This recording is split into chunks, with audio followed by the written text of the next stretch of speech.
The novel coronavirus is a new strain of coronavirus that has not been previously identified in humans.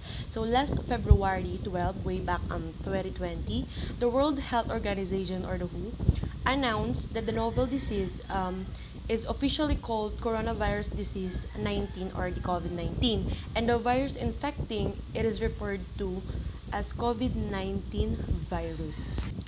It is sad to think back to late March of 2020. Government were just making plans to lock down our schools, barangays, towns, and etc. for a couple of weeks to keep out this new virus called the COVID-19. So we are now coming up to our 392nd day in lockdown. So I guess it is lasting a little longer than we or I first expected. But the question here is, how can we promote education in this time of pandemic? So we know that COVID-19 has caused a sudden and unprecedented educational disruption. So we cannot predict the future amid this pandemic. This pandemic called attention to our country's need for technology. In this time of pandemic, we are all relying on technologies around us. We are still learning despite of this crisis because we have technologies who are helping us to learn even if we are not in our respective schools. Technology can promote education because it provides students with easy to access information, accelerated learning, and fun opportunities to practice what they learn.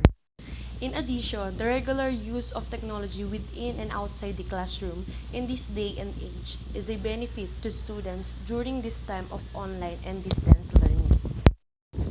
And we all know that students grow more technologically capable with each year, and so do our teachers. So in just 1 week of this crisis before, I am overwhelmed with the adaptability of our faculties and classmates.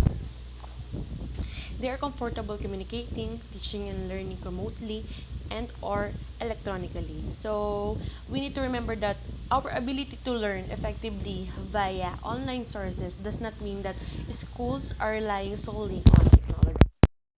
Lastly, when I'm browsing on the net, I found this quote from Baldwin. So that according to him, online learning is not sufficient, but it is better than no instruction at all.